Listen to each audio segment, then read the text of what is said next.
네, 그럼 이번 총선 결과와 향후 전국 상황 조청래 전 여의도연구원 부원장 조기현 변호사와 자세하게 짚어보겠습니다. 어서 오십시오.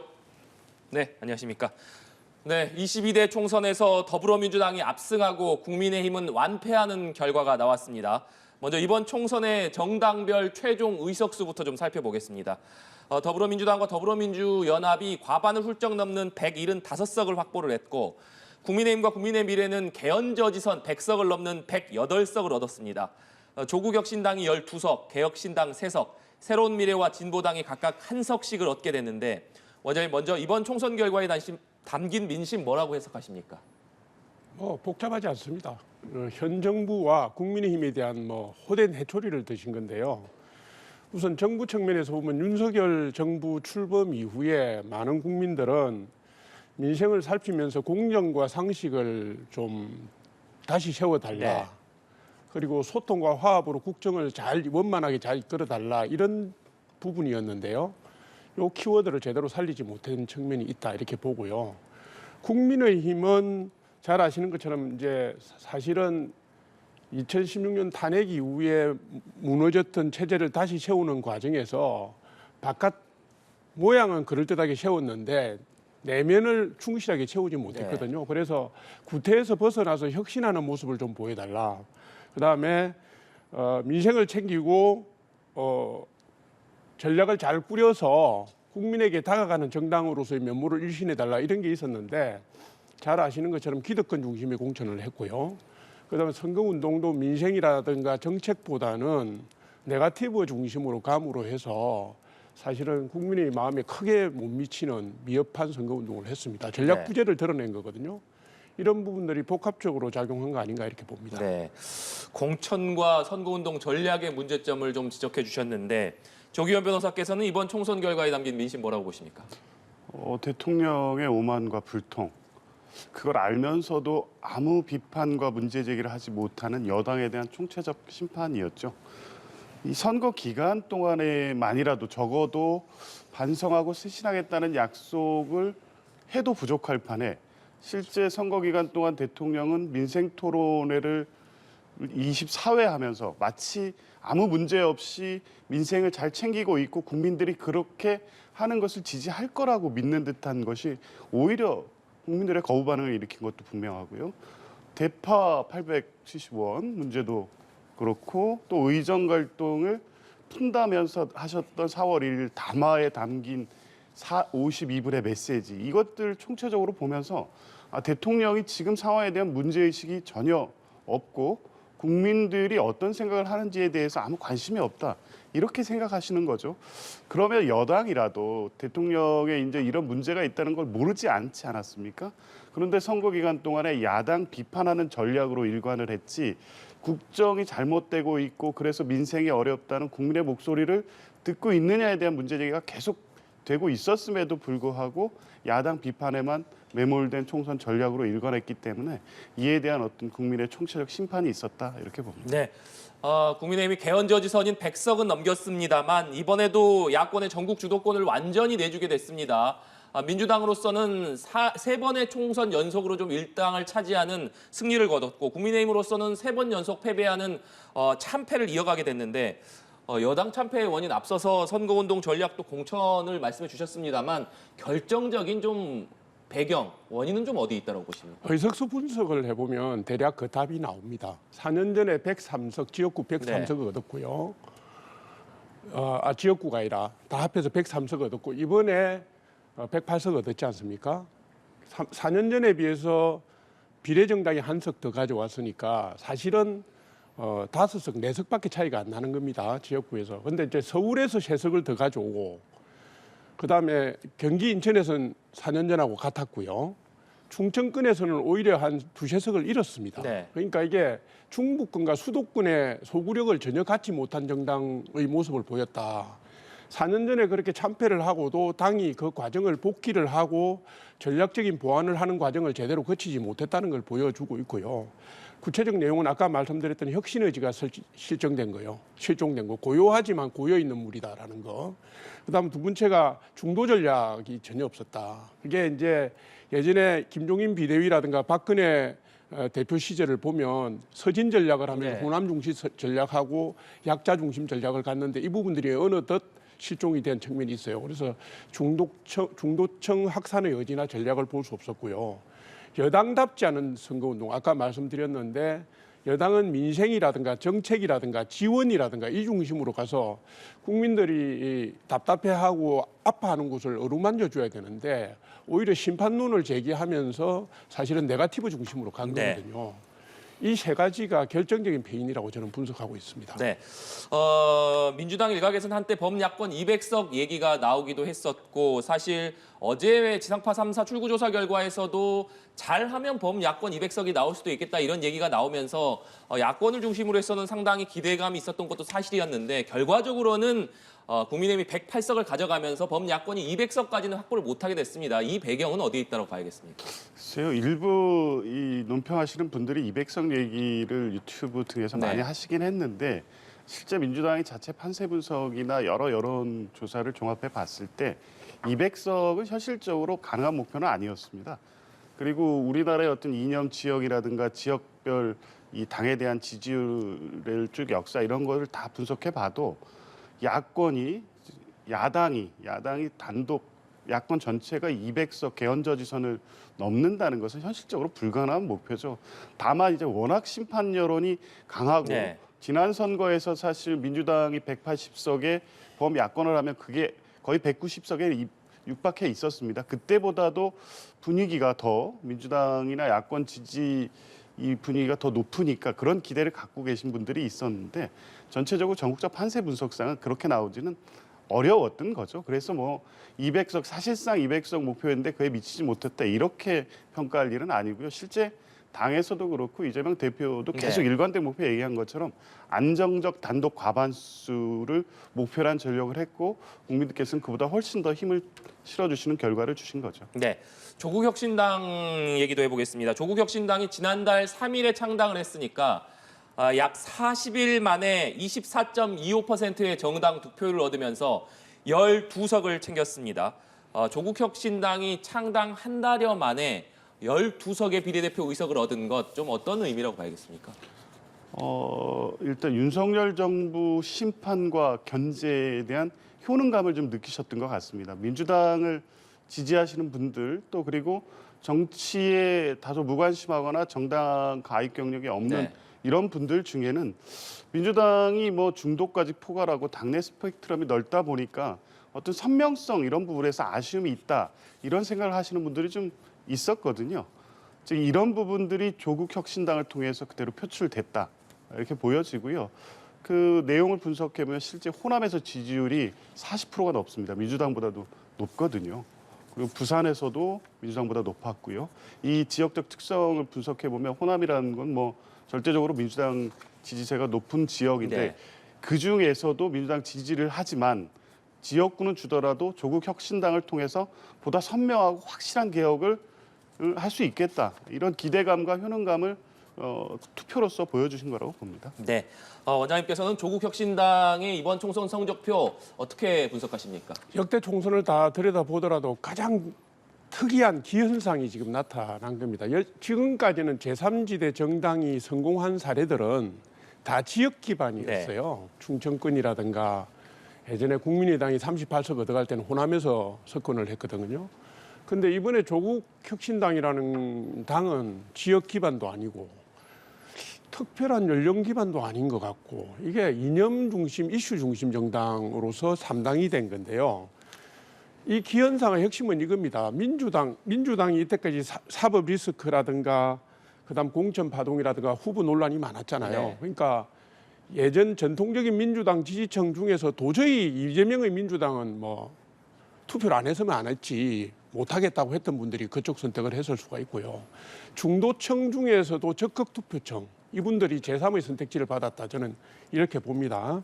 그다음에 사실 내용 과정에서 그게 그 컨텐츠의 내용이 어쨌든 간에 민주당보다 더 선명한 정권 심판을 내세우고 나왔잖아요. 이런 부분들이 핵심 지지층 중에서도 일부 소구력을 가지면서 생각보다는 비례정당으로서 더불어민주연합보다 더 많은 표를 뺏어간 거기서 더 많은 표를 뺏어간 이런 결과를 가져왔기 때문에 3당으로 약진을 했다고 봅니다. 네. 그리고 막말 논란 그리고 편법 대출 의혹으로 선거 막판까지 변수로 꼽혔던 민주당 김준혁 후보 그리고 양문석 후보는 접전 끝에 국회 입성에 성공을 했습니다. 변호사님, 이번 논란이 당사자들의 지역구의 어떤 표심에는 어떤 영향을 미쳤을지 그리고 수도권 더 나아가서는 전체 표심에도 어떤 영향을 좀 미쳤을지 어떻게 보십니까? 영향을 미치긴 했는데 크게 결과를 바꾼 만큼은 아니었다는 게 확인은 됐죠.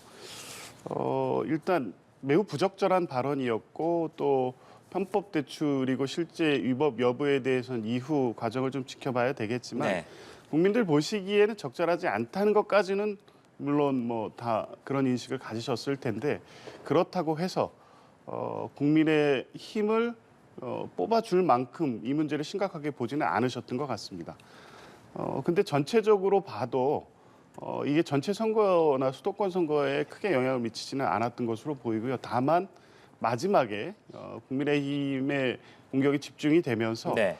보수 결집의 어떤 소재로 작용한 것은 분명해 보입니다. 특히 영남권 그리고 서울의 강남권 등 보수 지지세가 강한 지역을 중심으로 해서 이런 후보에 대한 비판, 이런 후보를 낸 민주당에 대한 비판, 이 민주당이 200석 가까운 야권이 얻는다는 것에 대한 위기론을 마지막에 강조를 했던 것이 어느 정도 보수를 결집시키는 효과 부분에서는 어느 정도 작용했다 이렇게 보여집니다. 네. 어느 정도는 보수 결집의 효과는 좀 있었던 것으로 보인다 이런 말씀이신데 원장님께서는 어떻게 보십니까? 동의하고요. 이게 이제 그 두 지역구가 워낙에 민주당 강세 지역구예요.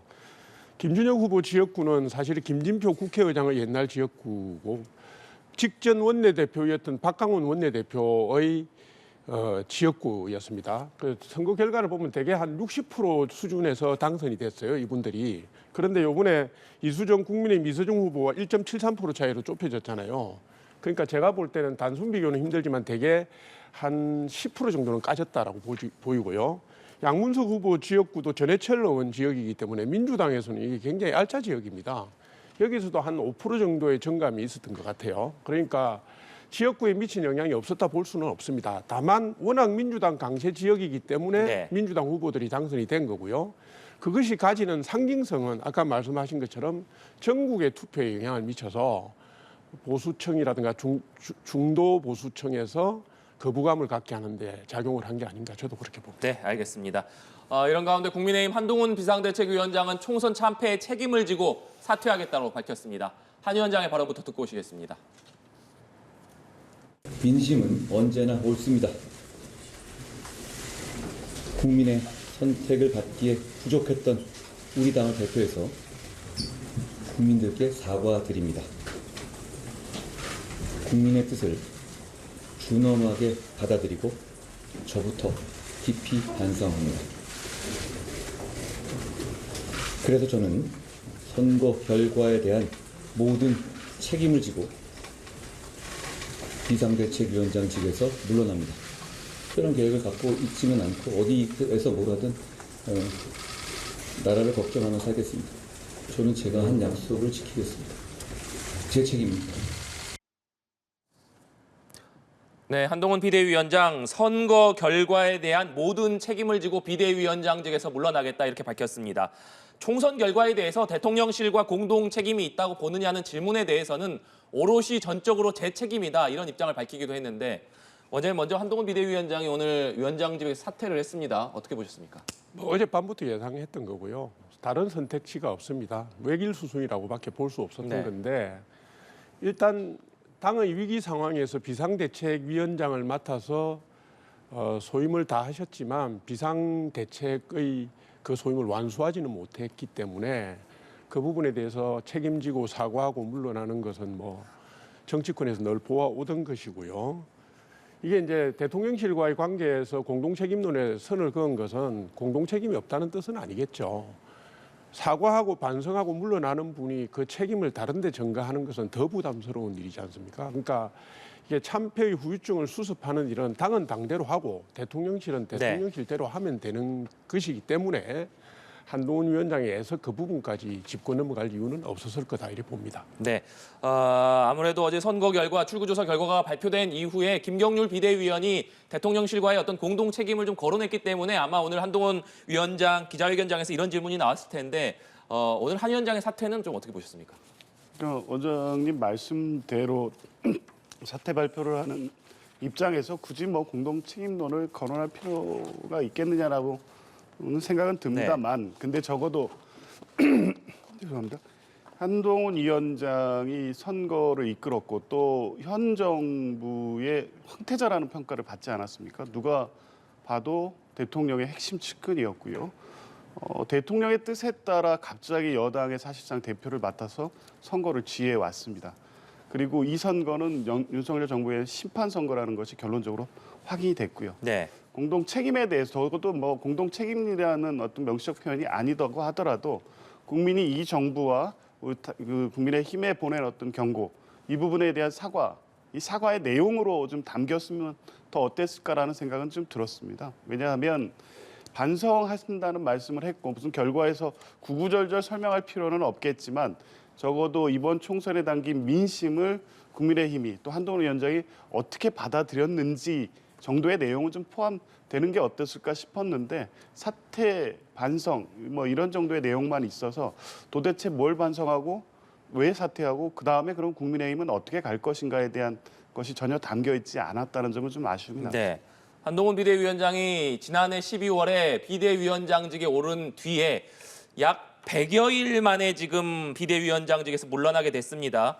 한 위원장이 그렇다면 향후 진로를 어떻게 가져갈 것인지에 대해서 관심이 쏠리고 있는데 오늘 향후 계획을 묻는 기자들의 질문에 대해서 어디에 있든지 무엇을 하든지 간에 나라 걱정을 하면서 살겠다라고 얘기를 했습니다. 그리고 정치를 계속하겠다는 뜻이냐라고 질문을 했는데 여기에 대해서는 저는 제가 한 약속을 지킨다 이렇게 답을 했습니다. 원장님, 그렇기 때문에 한동훈 위원장이 비대위원장직에서는 물러났습니다만 앞으로 계속 정치를 하겠다는 뜻을 밝힌 것 아니냐 이런 해석이 많습니다. 이 부분에 대해서 어떻게 생각하십니까? 그러니까 이게 이제 작년 12월부터 비상대책위원장 사실상 당 대표직을 네. 맡아서 해왔잖아요. 그러면서 전국을 누비면서 많은 국민들께 이 윤석열 정부의 국정 운영, 국민의힘의 정책과 관련해서 많은 국민들께 약속을 드렸잖아요. 비록 이제 위원장직은 물러났지만 대표라든가 비상대책위원장의 소임을 마친 분들이 정치권에서 바로 발을 뺄 수는 없을 겁니다.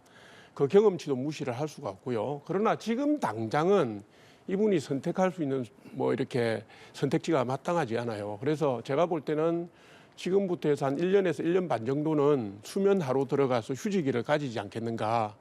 재충전 시기를 가지셔야 될 거고요.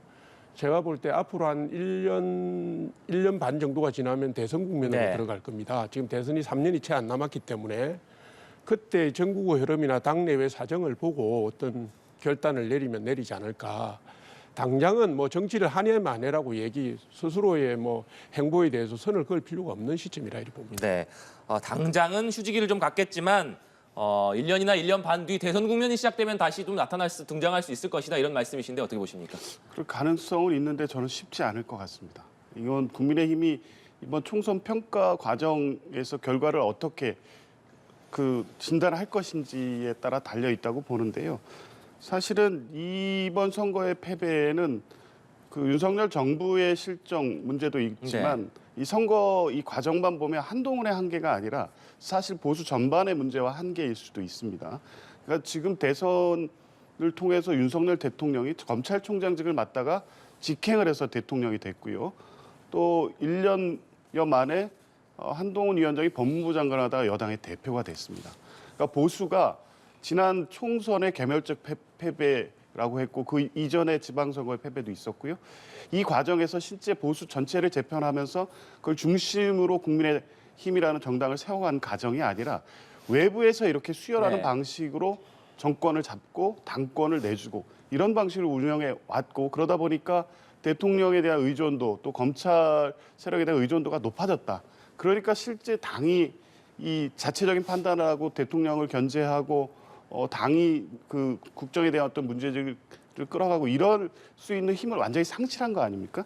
이제 이렇다 보니까 이제 총선 패배로 이어졌다고 저는 보는데 이제 그렇다고 하면 다시 이 국민의힘이 다음 선거를 앞두고 위기에 빠진다고 해서 한동훈 위원장을 다시 불러낸다고 하면 다시 거꾸로 가는 거거든요. 그러니까 이 총선 패배를 이유해서 당과 보수 전체 어떤 재편을 통해서 차기 대권까지 가는 여러 가지 프로세스를 가져간다고 하면 그 과정에서 한동훈 위원장이 선택지가 될 수 있을까라는 생각은 듭니다. 네, 한동훈 위원장이 이렇게 오롯이 자신의 책임이라고 밝혔습니다만 총선 참패의 책임을 놓고 당내에서 갈등이 불거질 가능성도 제기가 되고 있습니다. 특히나 당내 친윤계와 비윤계, 당내 계파 갈등은 물론이고 당정 간 그리고 당과 대통령실 간의 갈등이 불거질 수도 있을 것이다. 이런 해석들도 좀 나오고 있는데 원장님 이 부분에 대해서는 어떻게 전망하십니까? 지금 당장 그런 시점은 아니라고 봅니다. 지금은 이제 총선 참패의 네. 충격이 워낙 크기 때문에 이 부분을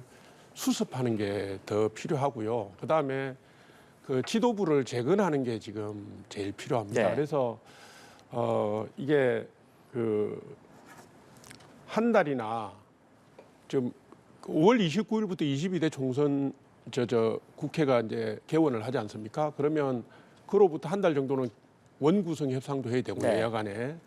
그다음에 제가 볼 때는 뭐 수순이 어떻게 될지 모르지만 만약에 전당대회로 간다면 6, 7월 전당대회쯤에는 이제 전당대회 후보를 둘러싼 당내에 뭐 이렇게 역동적인 현상들이 벌어질 건데 그때까지는 제가 볼 땐 좀 잠잠할 것 같고요. 당장은 패배를 수습하는 데 주력을 하면서 당내의 갈등을 수면 위로 분출하는 건 자제하는 그런 행보를 네. 할 것 같습니다. 원장님께서 지금 말씀해 주셨지만 한동훈 비대위원장이 사퇴 의사를 밝혔고 지금 비대위원들도 속독 사의를 밝히고 있습니다.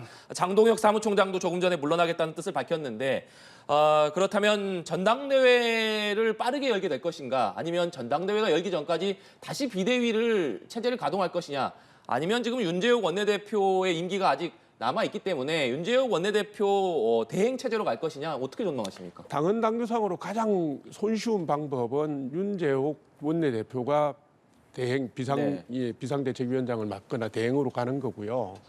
지금 예를 들어서 전당대회를 지금 준비한다 해도 한 달 반은 걸립니다. 그러니까 한 달 반 동안 지도부 공백을 둘 네. 수가 없잖아요.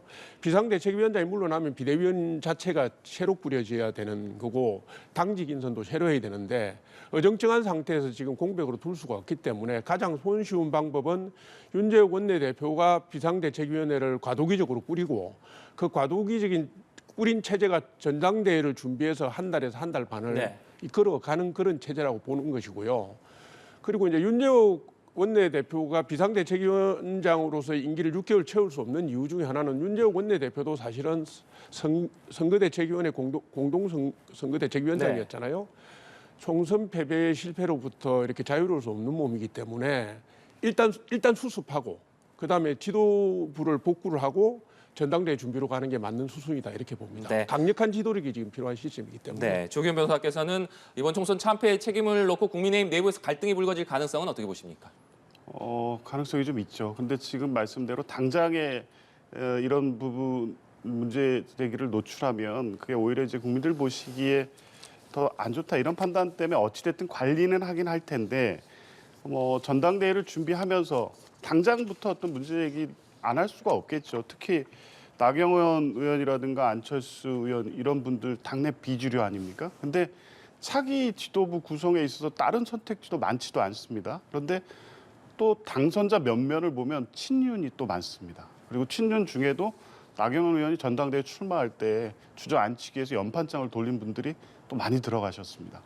과연 이 불일치를 어떻게 관리를 하면서 안정적인 새로운 지도 체제를 꾸릴 수가 있을까 하는 문제가 있습니다. 그렇다 보니까 어쨌든 몇 달 내에 이제 전당대회를 한다고 전제하면 차기 전당대회 당권 도전을 하는 분들은 이 총선 패배의 원인에 대해서 직접적으로 문제 제기를 하면서 당내 세력을 만들어야 되는 상황이거든요. 그렇다고 보면 그 문제 제기가 계속 나올 수밖에 없고 그러면 당선자들 중에 대통령과 가까우신 분들이 많으면 또 이것에 대해서 또 방어하는 이런 악순환이 계속될 가능성도 있어서 어쨌든 당은 수습하고 질서 있게 새로운 지도부를 구성해 가려는 노력은 하겠지만 과연 이제 그렇게 그런 당내의 어떤 문제 제기나 불만들이 잠재워질 수 있을지 좀 지켜봐야 될 것 같습니다. 네. 더불어민주당은 오늘 선대위 해단식을 가졌습니다. 이재명 대표의 발언부터 듣고 오시겠습니다. 민주당의 승리가 아니라 우리 국민들의 위대한 승리입니다. 국민께서 행사하신 한 표 한 표에 담긴 소중한 뜻을 우리 민주당이 전력을 다해서 받들겠습니다. 당선자 여러분께는 특별히 당부 말씀을 드리도록 하겠습니다. 당의 승리나 당선의 기쁨을 즐길 정도로 현재 상황이 녹록치가 않습니다. 선거 이후에도 늘 낮고 겸손한 자세로 주권자의 목소리에 귀를 기울여야 됩니다. 민주당은 당면한 민생 문제 해결에 적극 앞장서겠습니다. 네, 이재명 대표 당선자들에게 겸손한 자세를 주문을 했습니다. 조기현 변호사님, 어제 출구조사 결과 발표에서 민주당의 압승이 나왔을 때도 이재명 대표가 좀 표정을 관리하는 모습이었고 오늘도 당선자들에게 계속해서 겸손한 자세, 낮은 자세를 강조하고 있습니다. 어떤 배경이라고 봐야겠습니까? 이번 총선에 담긴 민심을 좀 준엄하게 봐야 되지 않겠습니까? 여기에서 마치 그냥 승리를 즐길 만한 것으로만 받아들인다면 오만하다고 보시겠죠. 지금 국회가 사실상 180석 가까운 의석을 민주당이 갖고 있습니다. 네. 4년 동안 그렇게 해왔지 않습니까? 그런데 어떻게 됐습니까? 지난 총선에서 압승을 하고 그 이후 이어진 보궐선거, 대통령 선거, 지방선거에서 참패를 했습니다. 연속된 패배가 있었죠. 그러니까 그 역할을 제대로 하느냐 안 마느냐에 따라서 다음 선거에서 또 곧바로 민심은 변한다는 것을 이미 확인해 왔습니다. 그래서 압도적 다수 의석에 맞는 역할을 하지 않으면 언제든지 또 다른 심판을 받을 수도 있기 때문에 당선된 날부터 그러한 민심을 민감하게 받아들이고 그걸 잘 존중하는 태도가 필요하지, 마치 국민이 민주당이 잘해서 뽑아준 것처럼 한다고 하면 당장에부터 비판의 목소리가 나올 것이고 차기 선거, 대선까지 갈 때에도 또 다른 패배가 될 수도 있기 때문에 늘 겸손한 자세로 지금 국민이 겪고 있는 문제를 해결해야 된다, 이런 부분을 강조하신 것 같습니다. 네, 원장님께서는 어떤 배경이라고 보십니까? 일단 지켜보는 모습으로 볼 때는 나쁘진 않았습니다. 그러니까 자신을 다스리는 모습으로 보여지기도 했고요. 근데 이제 이게 성자의 겸손, 성자의 미소 아니겠습니까? 근데 이제 자세히 보면 마냥 웃을 수만은 없는 그런 상황이거든요. 이재명 대표는 지금 예를 들어서 정치인 개인으로서 차기 대선 때까지 행로를 본다면 당원 당규도 고쳐놨죠. 당내 국회의원도 다 자기 사람으로 심어놨죠. 그러니까 올해 8월에 전당대 대표를 하던 다음 대선에서 대선 후보가 되던 아무런 장애가 없는 그런 상황입니다. 다만 이분이 이제 경계하는 건 두 가지 아니겠습니까? 하나는 총선에서 압승을 했다는 오만으로부터 오는 그런 잘못된 자세가 민심의 역풍을 불러올까 전전긍긍하는 거. 네. 그다음에 지금 이미 진행되고 있는 여러 가지 그 재판 상황들 있잖아요. 사법 비스거. 이 부분들이 대선 전에 어떤 악재로 또 오를까, 이런 걸 고민하는 거 아니겠습니까? 그러니까 아마 총선 이후뿐만 아니라 앞으로도 상당 시간 이분은 표정 관리에 주력하면서 악재 돌출을 예방하고 방지하는 데 주력할 걸로 이렇게 보여집니다. 네. 그런 일환이라고 봅니다. 네, 이제 총선 결과를 보면 민주당을 포함해서 개혁신당 당선자까지 합치면 범야권이 192석을 얻었습니다. 이렇게 범야권이 압도적인 의석을 얻은 가운데 오늘 이해찬 선대위원장이 이런 얘기를 했습니다. 지난 총선 때 180석을 줬는데 뭐 했냐는 얘기를 많이 들었다. 처음부터 민주당이 개혁 과제를 단호하게 좀 밀고 나가야 된다, 이런 강조를 하기도 했습니다. 범야권이 이번 총선에서 192석을 얻었기 때문에 지난 총선과 앞으로 좀 어떤 점이 달라질 것이다, 어떤 점을 좀 짚어볼 수 있겠습니까? 이제 이해찬 위원장 말씀대로 사실 국민들 저변에서는 민주당이 뭘 했다는 비판이 분명히 있습니다. 그럼에도 불구하고 윤석열 정부가 워낙 여러 가지 문제가 있고 민생 문제부터 외교 안보까지 제대로 역할을 하지 못했기 때문에 어떻게 보면 반사적 이익이 또 측면이 있는 거죠. 그렇기 때문에 확실히 성과를 내는 국회를 만들어야 됩니다. 사실 180석을 갖고 할 수 있는 일이 너무도 많은데 실제는 몇 가지 쟁점 법안을 가지고 대통령과 계속 갈등하는 모습만 비춰졌죠.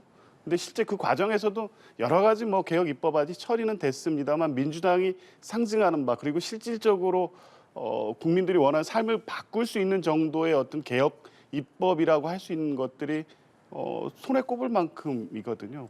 상징적 입법은 물론 대통령의 거부권 행사로 다 저지된 부분도 있지만, 근데 실제 체감하기에 민주당 180석 국회가 뭘 했냐에 대한 비판이 이제는 더 구체적으로 나올 수밖에 없는 상황이어서 여러 가지 총선 공약을 내놨습니다만 그중에 상징적인 내용들, 특히 기본소득 관련되거나 저출생 관련 대책들은 신속하게 추진을 해서 국회를 민주당이 압도적 다수로 만들어준 게 지난번과 달리 22대 국회에는 정말 보람이 있다. 이런 체감할 수 있는 모습을 보여야 한다는 것을 강조하신 것 같습니다. 네. 이번에 범야권에서 개혁신당까지 합치면 192석입니다. 21대 국회와 비교했을 때 어떤 점이 좀 달라지리라고 보십니까? 아니 이해찬 전 대표의 현 위원장의 발언은 4년 전 지난 21대 국회보다 더 강하게 밀어붙이겠다라는 걸 암시한 거잖아요. 이미 선거 과정에서 다 민주당이 다 드러내 놓았습니다. 여러 가지 특검법을 동시에 다 추진하겠다고 했고요. 국정조사도 하겠다고 했고 대통령이 거부권을 발휘했던 법안들 재발의하겠다라고 얘기도 했고요. 네. 그다음에 그 가구당 100만 원에 해당하는 현금복지 포퓰리즘도 다시 꺼내놨고요. 그다음에 국정과제로 제시될 법안들에 대한 발목 잡기 나올 거고요. 지금 국정쇄신의 일환으로 진행될 수 있는 내각의 개편이나 이런 부분에 대한 청문회도 민주당이 고분고분하게 넘길 리가 없잖아요. 민주당의 동의 없이는 국무총리, 감사원장, 대법원장, 대법원 판사 다 안 됩니다. 그러니까 총체적인 혼란이 올 것 같아요. 입법 독재, 입법 독주가 훨씬 더 강하게 제시가 될 거고요. 이 전체 과정들이 국정의 발목을 잡으면서 국민들을 굉장히 피로하게 할 거다 이렇게 봅니다. 걱정하고 있습니다, 저는. 네. 이번 총선의 결과로 인해서 민주당은 그야말로 이재명 대표의 당이 됐다 이런 평가도 나오고 있습니다. 특히나 민주당이 오는 8월에 전당대회를 앞두고 있는데 조기현 변호사님, 일각에서는 이재명 대표가 대표직을 한 번 더 해야 된다 이런 목소리도 나오고 있다고 합니다. 이 부분은 어떻게 전망하십니까? 몇 달 전에 직접 어디 인터뷰인가에서 말씀을 하셨죠. 못하겠다는 말씀은 하시긴 하셨는데 자연스럽게 요구는 있을 것 같기는 합니다. 대표가 어떤 선택을 할지는 모르죠. 이재명 대표의 몫인데 당이 일사불란하게 지금 이번 총선에서 제시한 어떤 개혁 과제들 입법을 통해서 해결하고 네. 특히 현 정부를 견제하는 기능을 제대로 하기 위해서는 리더십이 확실해야 된다는 요구가 있을 겁니다. 뭐 이재명 당이 됐다 이거는 좀 과한 평가인 것 같고요.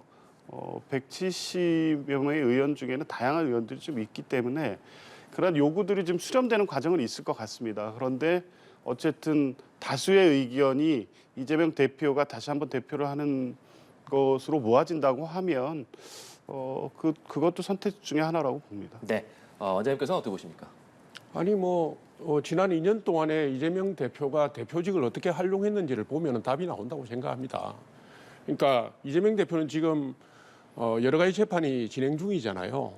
사실은 대표직을 활용해갖고 불체포 특권도 지켜냈고요. 그다음에 당헌 당규도 고쳤고요. 네. 그다음 재판 지연 전술도 써왔습니다. 지금 이재명 대표의 가장 큰 악재 가능성이 되는 게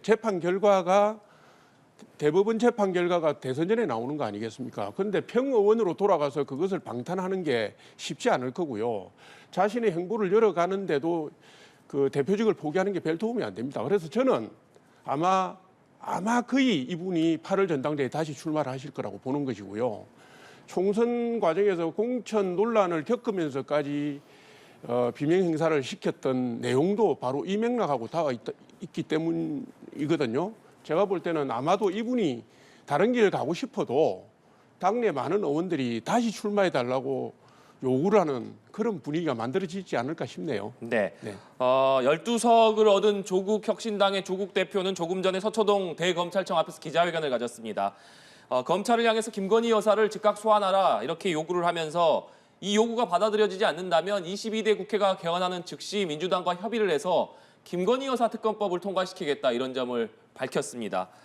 조국혁신당 조국 대표의 조금 전 기자회견 내용 그리고 12석이나 되는 조국혁신당 의원들이 이제 국회에 입성하게 됐기 때문에 22대 국회에 미칠 영향은 또 어떻게 전망하십니까? 총선 과정에서 계속 했던 내용이죠. 핵심 공약이기도 했고요. 계속 조국혁신당이 이런 방식으로 민주당이 먼저 가지 못하는 부분에서 선제적으로 의제 설정을 하고 이끌어가려는 역할을 할 것 같습니다. 그 예를 들어서 검찰 개혁 같은 경우에도 사실 지난 국회에서 수사권 조정이라든가 여러 입법을 했지만 네. 현 정부가 그 행정권을 동원해서 다 무력화시키지 않았습니까?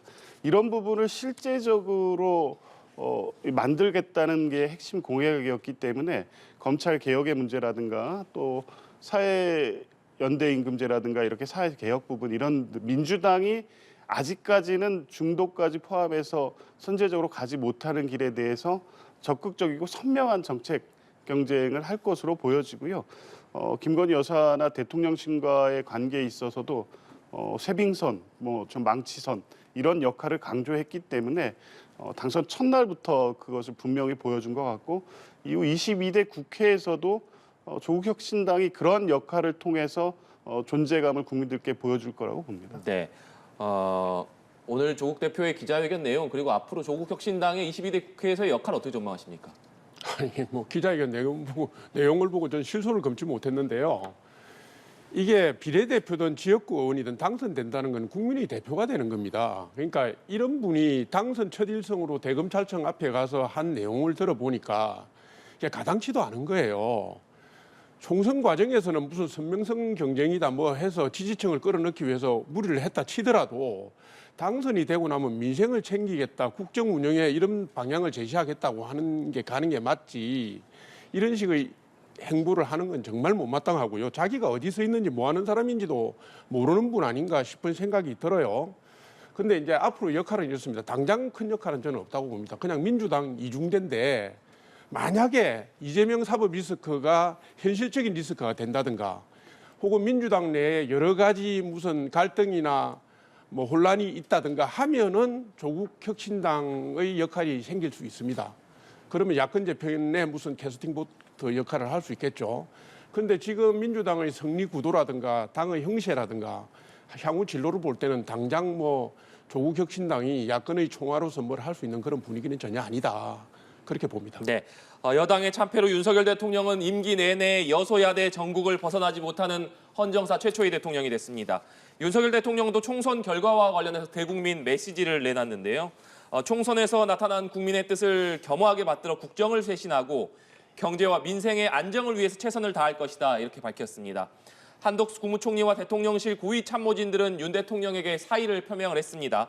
이관섭 대통령실 비서실장은 국민의 뜻을 받들자면 국정 쇄신이 당연하고 인적 쇄신이 선행돼야 한다. 안보실을 제외한 수석 이상 모든 참모진 전원이 사의를 표명했다 이렇게 밝혔습니다. 먼저 윤석열 대통령의 메시지 그리고 대통령실 고위 참모진들의 사의 표명 어떤 의미라고 보십니까? 아까부터 말씀드렸지만 정해진 수순이고요. 별다른 선택지가 없다 이렇게 봅니다. 특히 대통령실의 참모들은 대통령을 잘못 보좌한 책임을 져야 됩니다. 그러니까 적기에 지금 내놨고요. 저는 대통령께서 이것을 전폭적으로 수용해야 된다고 봅니다. 그게 국민의 명령이거든요. 국민의 명령은 변하고 혁신하고 소통하고 그래서 제대로 해라 공정이든 상식이든 제대로 해라는 거 아닙니까? 이런 명령을 이렇게 심각한 형태로 분출이 되었는데 받들지 못한다면 이거는 국정 운영이 점점 어려워지는 걸 의미하기 때문에요. 그 심각성을 대통령께서도 충분히 이해하고 계시리라고 봅니다. 네. 그 길로 갈 수밖에 없다 그래 봅니다. 네, 국정을 쇄신하겠다 이렇게 밝혔기 때문에 그렇다면 윤석열 대통령의 향후 국정 운영 기조에 변화가 있을 것이다 이렇게 예상하면 되겠습니다. 저는 그렇습니다. 네, 조기현 변호사께서는 어떻게 보십니까? 저도 당연한 수준이고요. 전폭적으로 수용해야 된다고 봅니다. 보좌 잘못했죠. 그런데 더 문제는 대통령이 바뀌어야 된다는 걸 누구나 아는 거 아닙니까? 보좌를 잘못한 이유가 대통령에게 바른 소리를 하지 못하는 대통령실의 분위기 때문에 그렇다고 이미 다 알고 있습니다. 물론 참모진 개편은 당장 필요하고 그걸 통해서 쇄신의 의지를 보여주는 것도 좋지만 실제 대통령이 쇄신하겠다는 생각을 가지시냐, 지금의 문제의식을 분명하게 인식하고 국정쇄신으로 나서느냐, 그 부분을 지켜봐야 될 것 같습니다. 네, 야당과의 관계에도 좀 관심이 쏠리고 있는데 민주당 김부겸 공동선대위원장은 윤석열 대통령이 이재명 대표와 만나서 국정 현안을 논의해야 한다 이렇게 밝히기도 했습니다. 지금까지 윤석열 대통령과 이재명 대표 간의 회담이 이루어지지는 못했었는데 앞으로 이 회담이 이루어질 가능성도 있다고 보십니까? 회담의 형식의 문제다라고 저는 봅니다. 이게 이제 이 문제는 지금 문제는 아니고요. 네. 5월 29일 이후에 제22대 국회가 개원되고 나면 원구성이 끝나고 나면 이게 이제 수면 위로 올라올 텐데 지금 야당과의 협치 없이는 풀어갈 수 있는 방법이 전혀 없어요. 그래서 이게 뭐 1대1 형식이냐 아니면 1대 다의 형식이냐 그거는 지금 제가 뭐 예단할 수는 네. 없는데 어쨌든 여야정 협의체 복원과 같은 이게 문재인 대통령 때 문재인 대통령께서 계속 내놓았던 거 아닙니까? 그런 방식이든 뭐가 됐든 대화의 채널을 복원하는 것은 불가피하다 이렇게 봅니다. 네, 조기현 변호사님. 뭐 당연하죠. 뭐 형식이 중요하겠습니까? 만남 자체가 없었는데요. 문제는 대통령이 이재명 대표를 보는 시각이 과연 바뀔까의 문제입니다. 야당의 대표고 협력을 구해야 될 대상이 아니라 여전히 피고인으로 보고 있다면 대화를 한다고 해도 보여주기식 대화하고 실제 국적 협력을 이끌어내기 위한 진지한 노력은 아닐 것 같아서 그러한 모습을 보인다면 이재명 대표는 언제든 어떤 방식으로든 대화에 응할 거로 봅니다. 네, 알겠습니다.